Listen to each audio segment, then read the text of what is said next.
pagi. Selamat pagi. Terima kasih sudah menjadi audiens saya. Di sini saya di Hybrid Learning Room akan mempresentasikan tentang etika dan juga kerahasiaan data pasien. Nah, sebelum itu saya mau tanya, saat ini kan masih banyak orang yang menganggap data pasien itu bisa dibicarakan dengan siapa saja. Padahal kan itu data pribadi, sifatnya itu pribadi, tidak boleh disebarluaskan. Bayangkan, apa jadinya kalau rahasia kita itu bisa bocor? Pasti merugikan diri sendiri kan? Nah, maka dari itu di sini saya akan menjelaskan tentang etika dan dari seorang perekam medis untuk menjaga kerahasiaan data pasien. Apa sih dampak yang bisa dirasakan? Nah, dampak yang pertama itu pasien bisa kehilangan kepercayaan kepada suatu instansi, itu bisa. Lalu nama baik rekam medis itu bisa hancur dan kita sebagai perekam medis itu bisa terkena sanksi. Nah, selanjutnya sebelum kita memasuki materi yang lebih lanjut, saya akan menjelaskan tentang apa saja data yang sifatnya itu rahasia. Nah, bukan cuma penyakitnya aja, tetapi ada identitas pasien berupa nama, alamat, NIK, nomor HP. Itu data kalau bocor itu bisa disalahgunakan. Selanjutnya itu ada hasil lab, hasil diagnosis, riwayat pengobatan, itu juga informasi yang sangat sensitif dan kalau disebarluaskan itu sangat tidak etis. Nah, bahkan kehadiran pasien pun di rumah sakit itu juga menjadi rahasia. Semua yang membuat pasien dikenal adalah rahasia.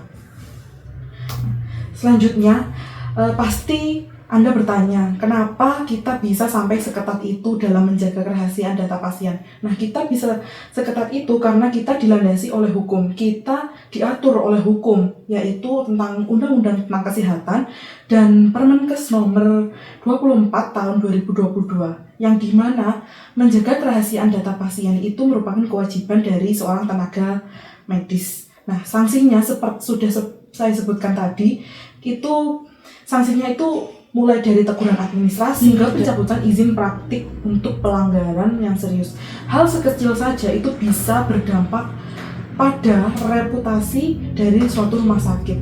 Nah, untuk mencegahnya, apa sih yang boleh dilakukan dan nggak boleh dilakukan saat praktik di lapangan? Ya, yang pertama yang boleh dilakukan itu adalah logout ke sistem setelah selesai menggunakannya. Yang kedua yaitu kalau kita menggunakan berkas rekam medis, kita langsung menutup map atau layar rekam medis saat meninggalkan meja. Kalaupun kita membutuhkan diskusi, nah diskusi itu hanya dilakukan di ruang tertutup.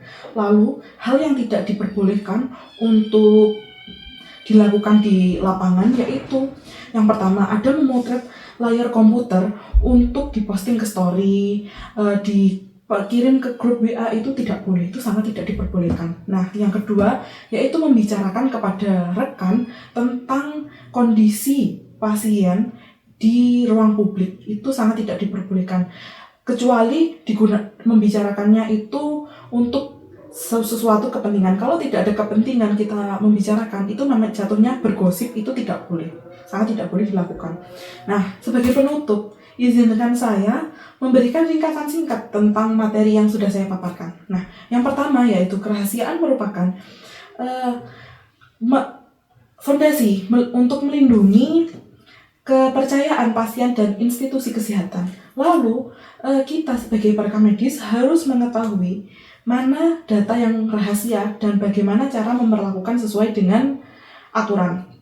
Lalu, mari kita berkomitmen untuk jaga data dan jaga kepercayaan supaya kita dapat melakukan tindakan sesuai integritas profesi perekam medis dan informasi kesehatan.